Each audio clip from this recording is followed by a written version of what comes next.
Steve and Jill here. Hello. Welcome to the Land Academy Show, entertaining land investment talk. I'm Stephen Jack Butella. And I'm Jill DeWitt, broadcasting from gorgeous South Lake Tahoe. Today, Jill and I talk about no one finds new acquisition markets like you do. This is so important, Jill, because what this show is really about is confidence building. You know, so when people are brand new, it's like, oh, I sent this mailer out. It's been out there for 2 weeks. I wonder if I did it wrong. If I could just, or they say something like this. Oh, great, Steve and Jill have a fantastically profitable business. Congratulations. I can't do it because I don't know what a good acquisition market is. Well, that's a bunch of malarkey. You absolutely know we're great. And if you've made it this far and you're listening to this show, or even if you're a member, you innately know about real estate, and already know that you can make a fortune doing this. So I bet you $1 you know what your house is worth, or you know how much land is worth 2 counties over. You know a lot more than you think. That's my point. So my point is, nobody can find new acquisition markets like you do, because you're coming to it from a unique set of eyes and a unique concept. And I love this concept because it's like releasing the stuff inside of you that you didn't even know was there. They're releasing the stuff inside of you. Oh my gosh. Wow. You're so derogatory. I'm sorry. I know, I didn't. I'm like, wow. I could really, there's a lot I could do with that I'm not going to. Wow, let's cut her off there. Before we get into this, let's take a question posted by one of our members on the landacademy.com online community. It's free. Reed asks, currently I'm in the process of evaluating 2.25 acre lots. Quarter acre lots. In a small downtown, low-income area of town. I have offered to pay their back taxes of $70 and $300 respectively to acquire their land. As I look at these properties in depth, comps that have sold are between $11,000 and $26,000 for approximately 800 square foot San Francisco homes. Okay. Hold on a second.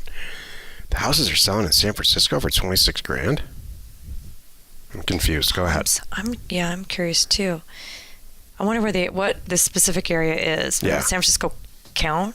I don't even Maybe think San Francisco County. Is it San Francisco County, or is it I think it's a different county name. Yeah. My question is as follows. If the cost per square foot for homes. Oh, $11,000 per foot? No, I don't know. Go ahead, Joe. That could be.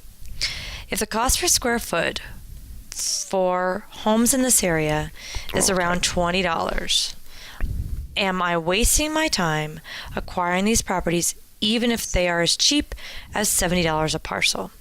If I resell the property to a builder, I'm assuming it's near impossible to build a home of this size and make a profit. If anyone has any insight on a similar situation, I would greatly appreciate it. Thanks. Okay, so first of all, may I answer? Please. First of all, I don't understand the math, and that's fine. But here's my opinion about inner-city property, especially in the Rust Belt. I'm from Detroit. I can say this stuff. Just don't buy it. I mean, you don't buy property in a rotting neighborhood. Brilliant. I mean, do you want to buy a rotting car? Nope. No. That's worth nothing in the end because he gave it to you for free. Your time's more valuable That's than this. You want to this actually ties into the topic. Finding that acquisition market, I can speak for Jill and I very clearly. We do not buy property in Class D census tract neighborhoods. And it's just for a bunch of reasons. Nobody, even if they are building houses there and stuff, Detroit specifically has a city transfer tax. So yeah, you can buy a house literally. And there's people in our group that do this for $500. The transfer tax is a tremendous. Like a couple thousand or something. And then ridiculous. It's probably got a water lien on it. And there's all kinds of problems that go along with buying inner city property. That's just I could do a whole week on why not to do that.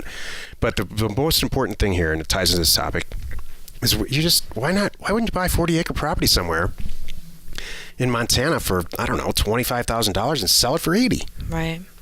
You have none of these problems. You know? None of them, and you're going to succeed. Yeah, think about this low-income area of town.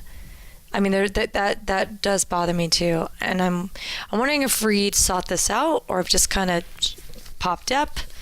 based on what someone, called him back with and said, hey, do you want these too, kind of thing? I'm curious. What he's also talking about is, did I cut you off?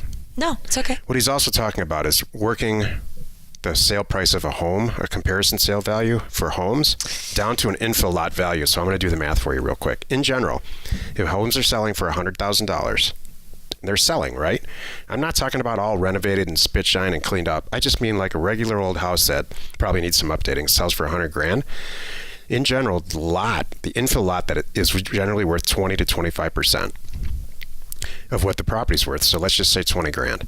So you need to be buying it for 10 if you want to sell it for retail, and you don't want that. You want to wholesale it. So $5,000, $10,000, $15,000 for an infill lot is where you want to be. You got to work it backwards that way. In your situation, somebody's selling a house for $26,000. Now you're talking about infill lots that are, $1,200, $1,000 and $1,200. That's kooks, in my opinion. It's too low. It is. Hey, I'm all for scraping the bottom. I've been called a bottom fisher several times in my life, and that doesn't bother me. Except when it comes to women. You don't do that, that's for sure. Let's just get that out there. Or hotel rooms. Jeez, this hotel room. No, or hotel rooms. You can pick hotel rooms. I won't let you be a bottom feeder Jeez. there. Nope. Oh, those days are over. Did we ever really have those days? No. So your time's worth more. That's Yeah. all I'm saying. I hear you. Today's topic, nobody finds new acquisition markets like you do. This is the meat of the show. So what does that exactly mean? Well, this is how I start off. I'm in the middle of recording Land Academy 2.0, the second program. And I start the whole thing off by saying this. You have complete control right this minute over your land investment career and your real estate investment career. You don't need any stinking inner city property. And you know what? You don't need to buy Manhattan skyscrapers either. There's no money in either one of those. You might think that there is, but there's not. The skyscraper thing, maybe if you get lucky. And the inner city thing, it's going to fail. Yeah. So all that stuff in between, that leaves just a tremendous amount of opportunity. I actually broke the numbers down by how many houses and how many land parcels there are by zip code, all 30,000 zip codes. Mm-hmm. So Wow. You have complete control over this.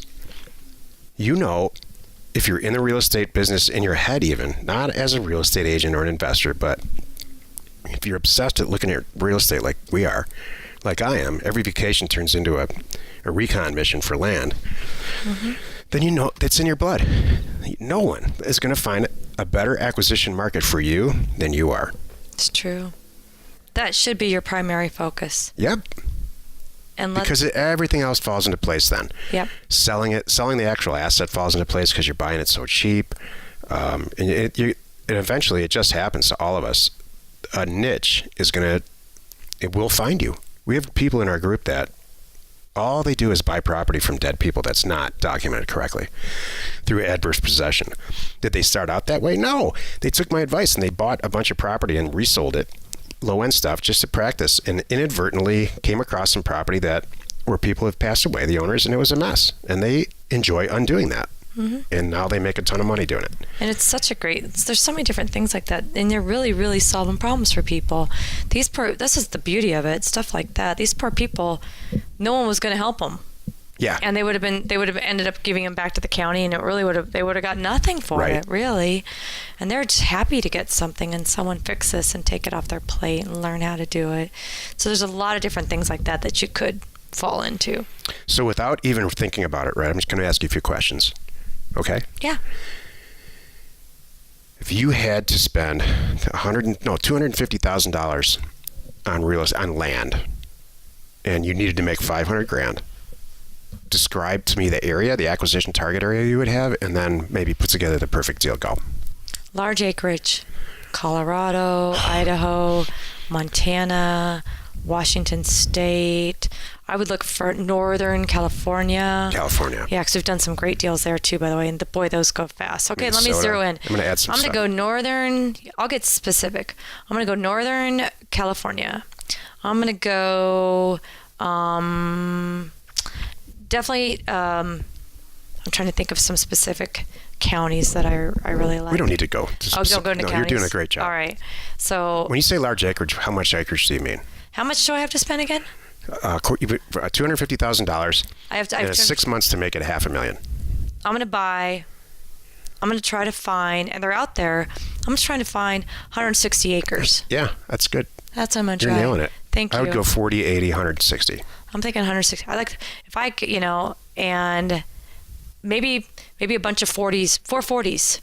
Yeah, 4 contiguous 40s would be great. That would be awesome. That's my 160 acres. That's a pretty good number, and I could flip those pretty darn fast. Yeah. And I could do it. This is what's beautiful is I could do this to one person, or I could do it to 4 different people. And if I do it to 4 different people, I'm going to make more money. You can sell it. You can do it to one person or 4 different people. What? That's what you just said. Did I say that? I didn't sell it. Oh, no. Wow. Whoops. That is How does not. this go south so fast? Stephen, why did you pick up on that? I don't know. That's what I mean. Goodness. All right. I could sell it to one person. And I don't mean sell myself. I could sell the property. Let's be specific here because Stephen has his head somewhere else right now. I could sell this imaginary property, this 40-acre gorgeous, heavily treed, where there is access next to gorgeous state recreational land. I'll be real picky here. My property to one person. I could sell it to 4 different people or one person. And if you sell it to 4 different transactions, you're going to make more money, period. Here's an example of a member. Did I pass? Yeah. No, Okay. I actually, you know what? I wouldn't change anything. I would slightly change the geography based on where. Where would you do? So first, I would suggest that, and this falls into the example I'm about to make, that you stay close to home. If you're in Connecticut, there's a bunch of property in Maine and upstate New York, that acreage that you can do really, really well in. I'm not saying don't do it, but just spend some time in your own neighborhood first, and then you can go national like we have. But no, you nailed it. Thank you. I bought a bunch of 40-acre properties in Maine one time, and we just absolutely killed it. So awesome. It's not so much about the acquisition market itself, it's about finding those deals. Exactly. But you nailed it with the acreage. 40, 80, 160-acre properties that are... here's why. If you want to send it, and this ties into this question earlier. When you picture yourself as a seller, you're opening the mail on any given day, and you get an offer for a piece of property that you forgot about for $180,000, or you get it for a property for $800. Believe me, there's people forget about these huge acreage properties that they own because they inherited them. Mm-hmm. So, or whatever, or they bought it and they just forgot about it. It's a lot. People can use $180,000. A lot of people. Is that the number I used? My budget. No, I had. It's not. It's not your budget. Oh. If you get it, my point is this: if you open the mail and somebody wants to give you $180,000, or they want to give you $1,800, which one's going to get more attention? Exactly. So these higher value deals, in a lot of ways, are easier to do. I think, like Jill says, it's the bigger the airplane, the easier it is to fly. That's true. Yeah. That's very true. So I'm going to give you a real quick example of how somebody in our group did exactly this. And I've never mailed the state that this guy lives in a state in the Midwest. I've never considered it like a pleasure state with cabins and stuff. And he is killing it. Absolutely killing it. And in fact, he's making so much money and doing so well in that state that he hasn't gone national. And so it's not a state that I've never mailed it. It never will. But he knows it so well, and he found a great acquisition market for himself. Well, you've done it again. You spent another 15 minutes listening to the Land Academy Show. Join us tomorrow for another interesting episode where we discuss grow your wealth by buying real estate-related companies. And answer your questions posted on landinvestors.com, our free online community. You are not alone in your real estate ambition. Did you fully answer that last part? You started to go into an example about someone in the Midwest, and you said he's killing it. I thought there was going to be more to the story. So you left me a little bit hanging. I don't know if you left anybody else hanging. Here's what happened with this guy. This guy sent a mailer out 2 counties over, and it's all because when he was a kid, they had a farm there, and it was all this thing that just made sense to him, this whole market, in a way that it would never make sense to me, but it made sense to him personally. He gets a call on his second mailer in that county, and the guy's 90 years old, the seller. He's got properties all over the state. This has been his hobby, going to tax sales his whole life. So he's got no real basis in these properties. And he wants to sell them, and he doesn't necessarily want to. He was a property hoarder, let's say. So he's not really interested in selling his stuff, but he is really interested in having a relationship with a younger guy who thinks like him. So now this guy I know you're talking sells about. his property. Yeah. All he does is sell property for this 90-year-old guy. I think that's really cool. And that's something I never would have anticipated, especially in that actual area. You're right, I didn't finish it. Does that make it more? Now we got to the end of the story, and I appreciate that. Share the fun by subscribing on iTunes or wherever you're listening. And while you're at it, please rate us there. We are Steve and Jill. Information and inspiration to buy undervalued property.